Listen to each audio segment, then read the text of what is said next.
Ayat 8 berkata, jika kamu di dalam Dia, maka Dia juga ada di dalam kamu. Dan itu juga adalah perkataan Yesus. Jika kamu di dalam aku di dalam kamu, dan Bapakku juga turut bersama dengan kamu. Yang artinya bahwa ketika kita ingin mengalami kepenuhan kuasa Allah, maka kita harus tinggal di dalamnya.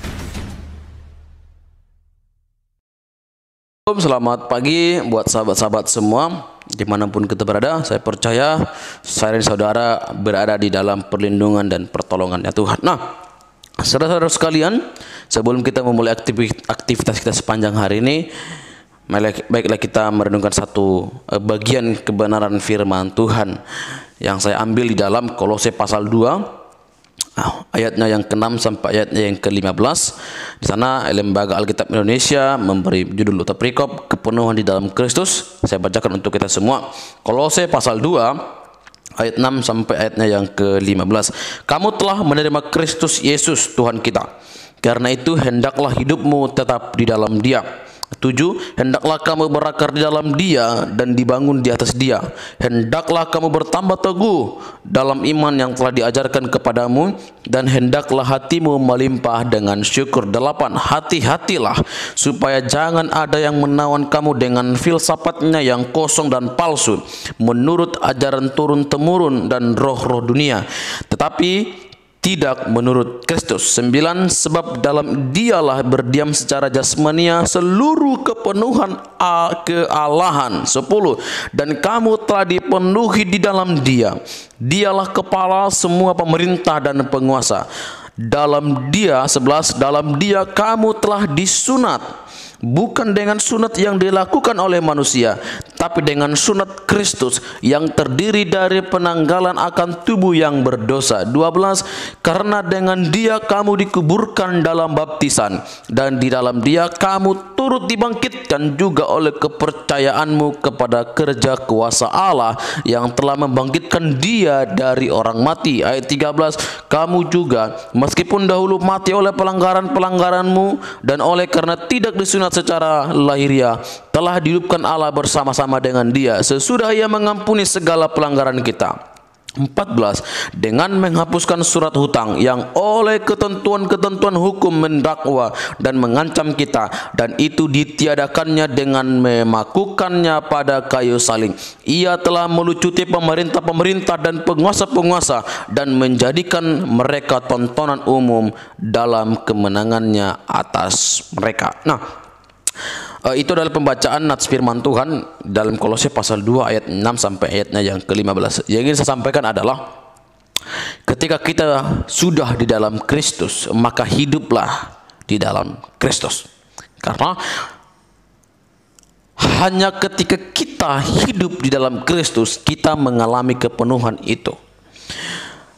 Yohanes pasal 15 ayat 1 sampai ayat 8 berkata, jika kamu di dalam Dia, maka Dia juga ada di dalam kamu. Dan itu juga adalah perkataan Yesus. Jika kamu di dalam aku di dalam kamu, dan Bapakku juga turut bersama dengan kamu. Yang artinya bahwa ketika kita ingin mengalami kepenuhan kuasa Allah, maka kita harus tinggal di dalamnya. Nah, Kolose pasal 2 ayat 6 sampai ayat ke-15 yang baru saya baca adalah merupakan nasihat Paulus tentang kepenuhan hidup di dalam Kristus. Supaya apa? Supaya jemaat di Kolose ketika mereka sudah mendengar, bahkan sudah menerima Kristus, Paulus menekankan agar mereka tetap tinggal di dalam Kristus.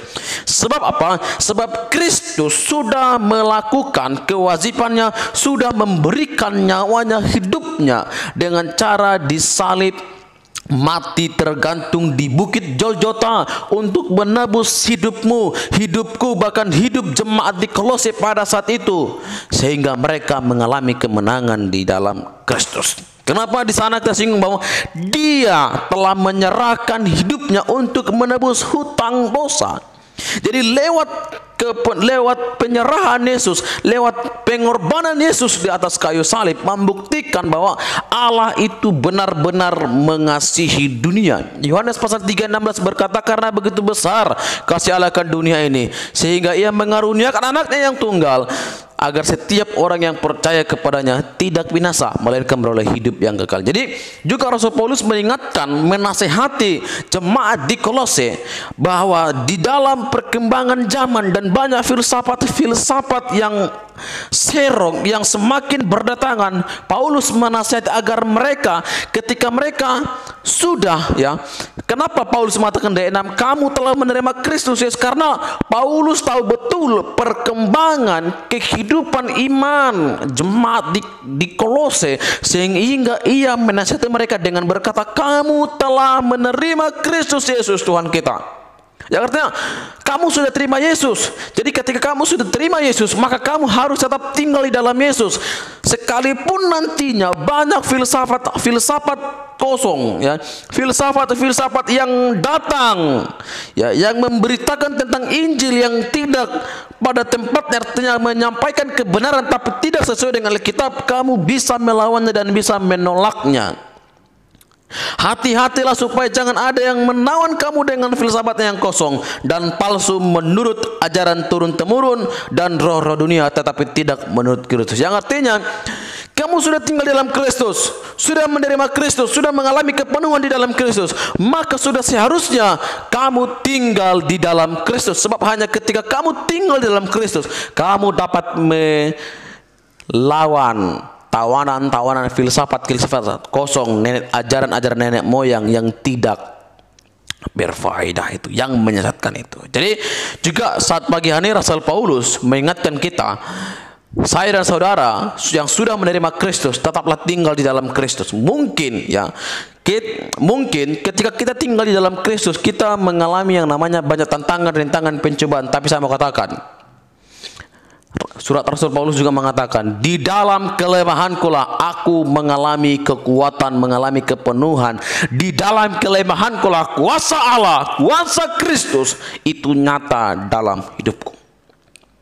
Jadi sekali lagi, lewat renungan kita saat pagi hari, Kolose pasal 2 ayat 6 sampai 15 yang sudah saya bacakan tadi, Paulus menekankan, tetaplah di dalam Kristus, sebab kamu sudah menerima Dia, agar kamu dapat menolak tawanan-tawanan filsafat kosong dan ajaran nenek moyang palsu. Shalom, Tuhan Yesus memberkati. Selamat beraktivitas. Jangan lupa tetap bersyukur kepada Tuhan. Shalom.